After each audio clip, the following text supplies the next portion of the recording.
Nancy DeMoss Wogemuth te convida a se maravilhar. Hoje vamos analisar o que um teólogo chamou de o milagre mais incrível de toda a Bíblia. Muito mais incrível do que a ressurreição e mais incrível do que a criação do universo.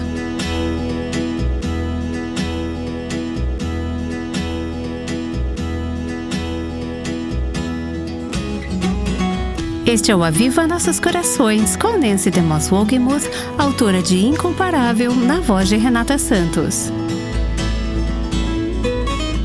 Estamos dando continuidade à série baseada no livro da Nancy, Incomparável.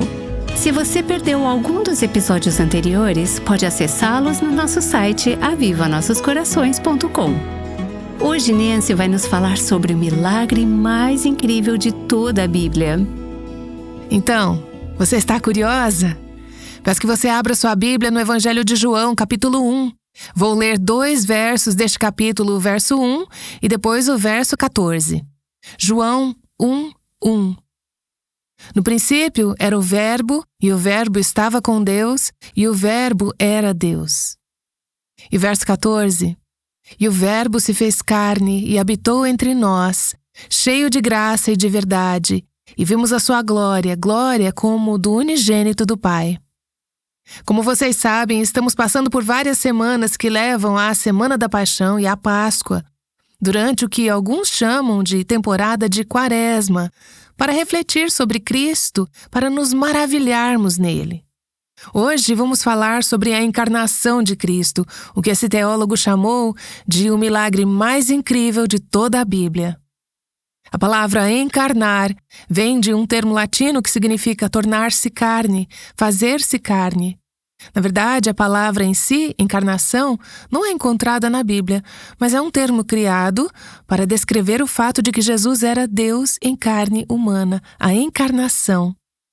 Quando o Verbo, Deus, se fez carne. É aquele ponto na história quando o Filho de Deus foi miraculosamente concebido no ventre de uma virgem. Não tentem entender isso. Não conseguimos entender, mas precisamos acreditar. É verdade, ele foi concebido no ventre de uma virgem. Ele se tornou homem e assumiu uma natureza humana. No livro Teologia Sistemática, Wayne Grudem diz: o fato de que o Filho de Deus, infinito, onipotente e eterno, pudesse se tornar um homem e unir-se a uma natureza humana será, por toda a eternidade, o milagre mais profundo e o mistério mais profundo de todo o universo. Quando eu era criança, meus pais conheceram um homem chamado James Irwin, que foi um dos astronautas americanos que teve o privilégio de ir à Lua. Ele agora está com o Senhor, mas ao voltar à Terra, depois de andar na Lua, o astronauta Jim Irwin disse: a conquista mais significativa da nossa era não é que o homem tenha pisado na Lua, mas que Deus, em Cristo, tenha pisado nesta terra. Esta é mais uma maneira de ver como Cristo é incomparável, e em cada uma dessas sessões ao longo dessas semanas, vamos refletir sobre Cristo e nos perguntar como Ele é único, o que o torna incomparável. Quando se trata de sua encarnação, de seu tornar-se carne, temos que concordar que não há ninguém como ele em todo o universo, passado, presente ou futuro. A encarnação é o que celebramos Que época do ano? No Natal. Muitos dos nossos cânticos de Natal refletem esse mistério, esse milagre, essa coisa incrível de Deus se tornar um homem. Cantamos: eis dos anjos a harmonia, cantam glória ao novo rei. Uma das estrofes em inglês deste hino de Natal, de Charles Wesley, fala sobre a encarnação. Velado em carne, vejam a divindade, saudai o Deus encarnado, que conosco se alegrou em habitar, Jesus, nosso Emanuel. Deus se fez carne. Satisfeito em habitar na carne, Ele veio habitar conosco, Jesus, nosso Emanuel. Ao contemplarmos a encarnação, vemos a majestade, o poder e a grandeza de Cristo, que nasceu de uma virgem. Isso é milagroso. Nenhum ser humano poderia nascer assim. Ele é Deus. Vemos o seu poder e sua grandeza, mas também vemos sua mansidão, sua humildade e seu amor ao tornar-se de nenhuma reputação, como diz Filipenses 2. Ele veio a este mundo para se tornar um de nós, para se fazer carne. Vemos a sua grandeza, a sua exaltação e vemos a sua humilhação, tudo na encarnação de Cristo. Se você tem sua Bíblia aberta em João capítulo 1, veja novamente o verso 1. No princípio era o Verbo, e o Verbo estava com Deus, e o Verbo era Deus. Isso é incompreensível para nós.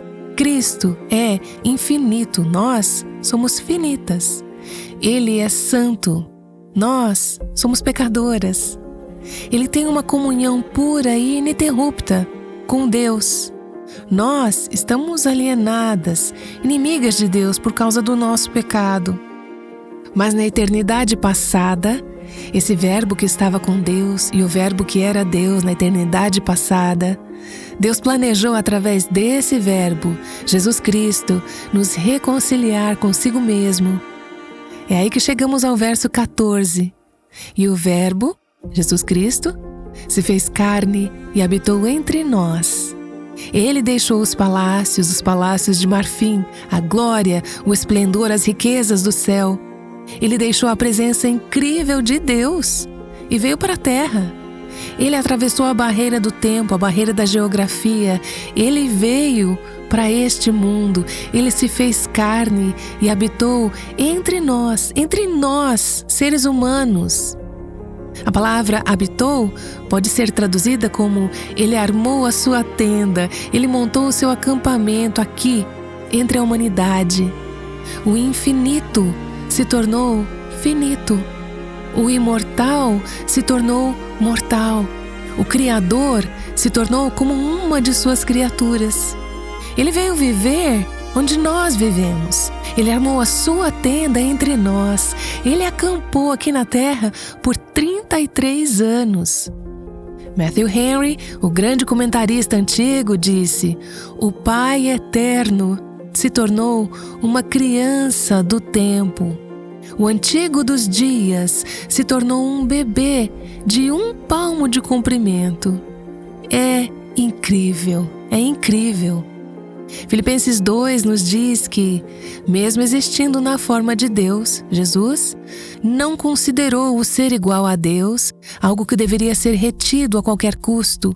Pelo contrário, ele se esvaziou, assumindo a forma de servo, tornando-se semelhante aos seres humanos. Assim, ele se esvaziou na encarnação. Quando Deus se fez carne, ele se esvaziou. Não ao abrir mão de seus atributos divinos, ele ainda era Deus, mas ao assumir nossa humanidade e restringir voluntariamente o uso desses atributos divinos. Na encarnação, ao se tornar homem, ele assumiu nossas fraquezas, nossas fragilidades, nossas limitações. Pare e pense nisso. Foi um prazer para mim, aliás, nesta série, ter muito tempo para refletir sobre essas realidades incríveis. Aquele que nunca dorme ficou cansado como o homem. O Criador dos oceanos, todos os corpos de água na terra, ficou com sede. Aquele que alimentou o seu povo com maná no deserto, ficou com fome. Aquele que lançou as estrelas no espaço, dormiu sob as estrelas. Aquele que habitava nos palácios de marfim do céu, nasceu em um estábulo emprestado. O Deus onisciente teve que aprender a falar e a andar como uma criança, como um bebê, como um humano. O Verbo eterno de Deus teve que aprender a ler. O ajudador do seu povo se tornou impotente e dependente. O Filho amado de Deus se tornou o filho do homem rejeitado. Aquele que criou os anjos Teve anjos que vieram em seu auxílio durante a sua tentação no deserto e novamente no Getsêmani. Por que ele fez isso? Por que ele fez isso? Ele fez isso para nos trazer a Deus. Nós éramos rebeldes, estávamos separadas de Deus pelo nosso pecado, estávamos sob sua ira, estávamos sujeitas ao justo julgamento de Deus sobre os pecadores. 1 Timóteo nos diz: Cristo Jesus veio ao mundo. Por quê? Para salvar os pecadores. João 3,17. João 3,16 é talvez o verso mais famoso da Bíblia, porque Deus amou o mundo de tal maneira que deu seu Filho unigênito para que todo que nele crê não pereça, mas tenha a vida eterna. O verso seguinte: porque Deus enviou seu Filho ao mundo, não para que condenasse o mundo, mas para que o mundo fosse salvo por ele. Veja, para nos salvar, Jesus teve que nascer, ele teve que viver, ele teve que morrer como humano, ele teve que se fazer carne. Ele escolheu voluntariamente o caminho da humilhação, da condescendência, atravessando aquele abismo infinito entre o céu e a terra, entre Deus e nós. Tudo por nossa causa, tudo por amor. E daí? O que isso significa para nós? Por que isso importa? Quanto realmente importa? Bem, a nossa salvação eterna está em jogo. Pense nisso. E se não houvesse encarnação? E se Jesus não tivesse vindo a este mundo? E se Deus não tivesse dado seu Filho por nós? E se Jesus, o Verbo, não tivesse se feito carne? Bem, não poderíamos conhecer a Deus como Jesus nos revelou. João 1 diz: vimos a glória de Deus porque vimos a Cristo. Na face de Cristo vimos a Deus. Somos capazes de conhecer a Deus porque Jesus veio a esta terra e o revelou a nós. Se não houvesse encarnação, não poderíamos ser reconciliadas com Deus. Estaríamos eternamente separadas dele, sob o seu justo julgamento.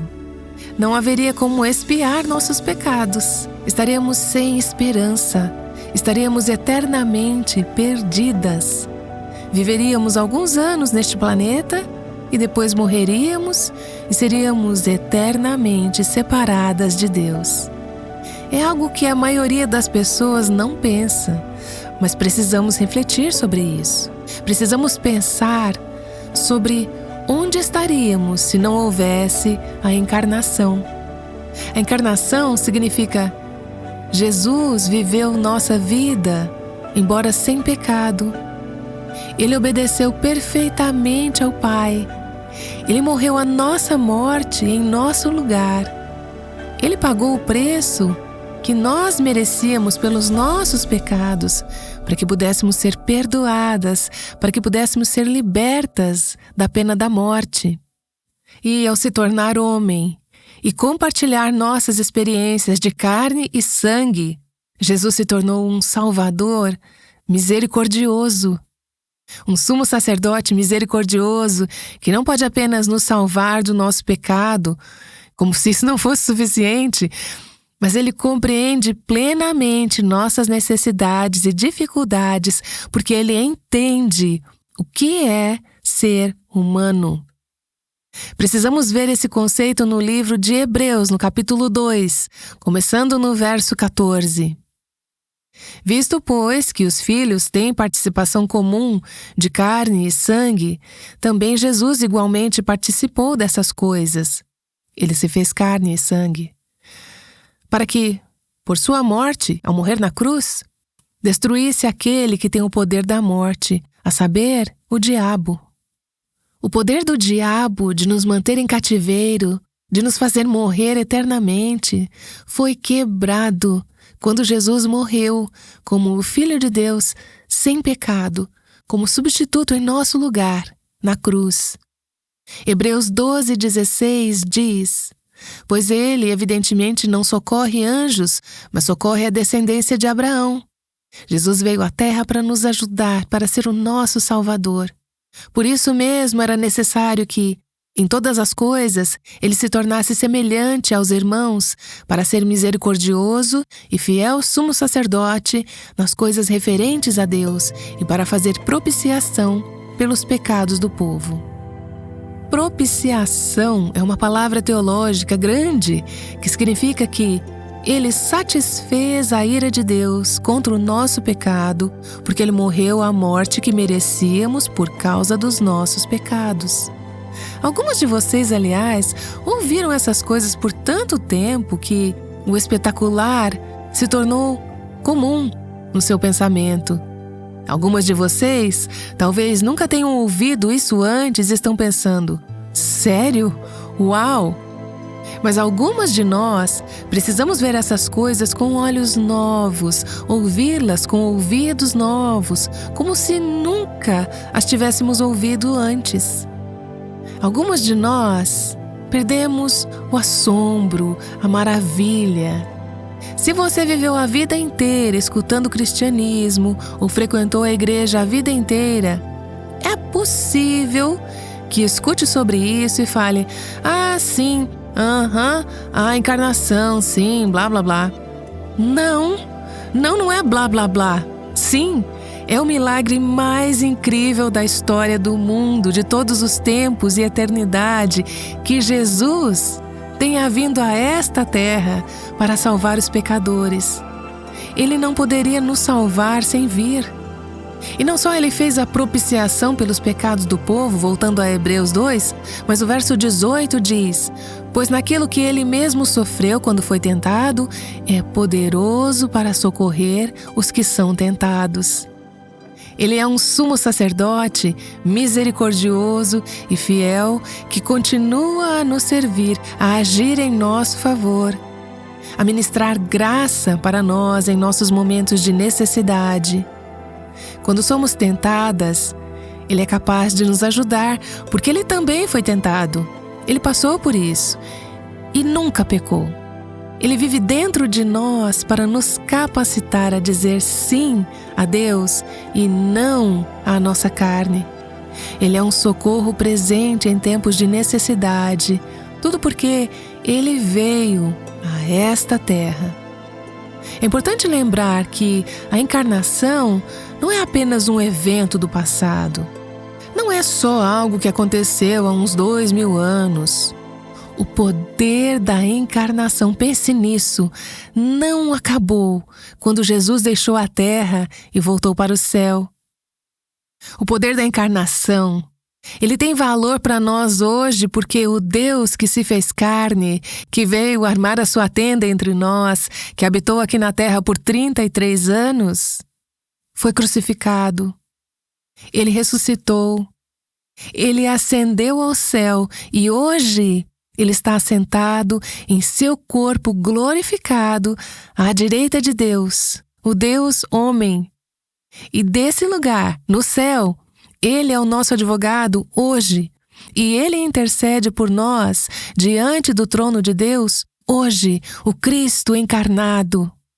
Às vezes temos a impressão de que Jesus nasceu, viveu sua vida, morreu, subiu para os céus e se foi. Não! Ele não se foi, Ele ainda é o Deus homem encarnado, Deus em carne, Deus sentado no trono no céu, o Filho de Deus, o Cristo encarnado, sempre vivendo para interceder por nós. A encarnação é extremamente importante. O livro Valley of Vision, que é um ótimo livro de devocionais, é uma coleção de orações da era puritana. Uma dessas orações se chama O Presente dos Presentes. Ela resume a alma do que temos na encarnação, o presente que é nosso porque Cristo veio à Terra. Deixe-me ler apenas uma parte dessa oração para vocês. Eis a maravilha das maravilhas. Ele desceu para me elevar. Nasceu como eu, para que eu pudesse me tornar como Ele. Eis o amor. Quando eu não consigo subir até Ele, Ele se aproxima com asas de graça para me elevar até a si mesmo. Eis o poder. Quando a divindade e a humanidade estavam infinitamente separadas, Ele as uniu em uma unidade indissolúvel, o não criado e o criado. Eis a sabedoria. Quando eu estava perdido, sem vontade de voltar para Ele e sem intelecto para buscar recuperação, Ele veio, Deus encarnado, para me salvar completamente, como homem, para morrer minha morte, para derramar sangue satisfatório em meu favor, para conquistar uma justiça perfeita para mim. Nele, tu me deste tanto, tudo o que o céu poderia dar. Queridas, Deus não tem mais nada para dar para vocês. Não há nada mais que Ele possa oferecer, além do que já deu por vocês em Jesus Cristo. Eu sei que em muitos corações, ao falarmos sobre a encarnação de Cristo, há um novo sentimento de gratidão, apreciação e amor por Cristo, ao focar na maravilha e no assombro de Ele ter deixado o céu e vindo à terra por nós. É bom refletir sobre essas coisas, nos relembrar e renovar o nosso amor por Ele e nossa apreciação pelo que Ele fez por nós. Mas eu sei que há algumas mulheres ouvindo hoje que nunca experimentaram um relacionamento pessoal com Jesus Cristo. Talvez você nunca tenha percebido até hoje por que Ele veio à Terra, qual é o sentido disso tudo. Você pode ser membro de uma igreja, pode ouvir os podcasts todos os dias, pode amar o Aviva Nossos Corações e ainda assim não conhecer a Jesus, não ter um relacionamento com Ele. Eu espero que hoje Deus tenha aberto os seus olhos, o seu coração e a sua compreensão para perceber por que Jesus veio. Ele veio por você. Ele veio para preencher o vazio entre o céu e a terra que nós nunca poderíamos preencher. Nunca teríamos comunhão com Deus. Nunca teríamos vida. Tudo o que poderíamos esperar seria o julgamento e a ira de Deus para sempre, se Cristo não tivesse vindo à terra. Eu me pergunto se o Espírito Santo não está tocando o seu coração e dizendo: isso é verdade. Eu fiz isso por você. Agora, coloque a sua fé em mim. Eu quero que vocês inclinem os seus corações em oração por um momento. Eu gostaria de te convidar, se Deus está falando com você e te dando o entendimento de que ainda você não é uma filha de Deus, de que você ainda está separada de Deus, mas hoje Deus abriu seus olhos, Ele abriu seu coração, Ele deu a você a fé para acreditar que Cristo é o Filho de Deus que veio à Terra e que Ele veio para viver e morrer por você em seu lugar. E você apenas precisa recebê-lo, confiar nele. Você poderia agora, do fundo do seu coração, dizer: Senhor Jesus, eu creio, mesmo não sendo digna de que tenhas vindo à terra e tenhas morrido em meu lugar, de que se rebaixasse para se tornar um homem por minha causa.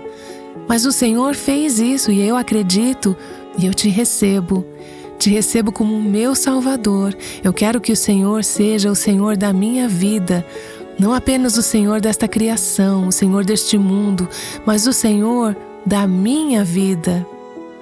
E eu me volto pela sua graça, eu me arrependo do pecado que me separou de Deus. Eu quero ser uma filha de Deus. Eu confio em Ti para me salvar, para entrar na minha vida, para perdoar os meus pecados e me fazer a pessoa que o Senhor criou para ser.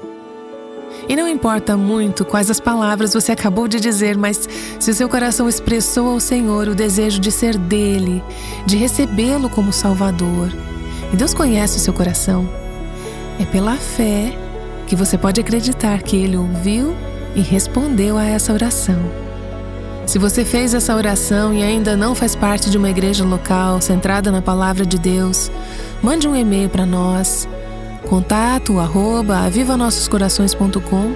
nos comunique sobre a sua decisão e teremos o maior prazer em sugerir alguma igreja próximo à sua casa. Ó Senhor, como eu te agradeço pelo mistério, pela maravilha, pelo milagre do que fizeste há milhares de anos, quando se fez carne, quando veio à terra para nos salvar dos nossos pecados. Obrigada, Senhor, obrigada, obrigada, obrigada. Em nome de Jesus. Amém.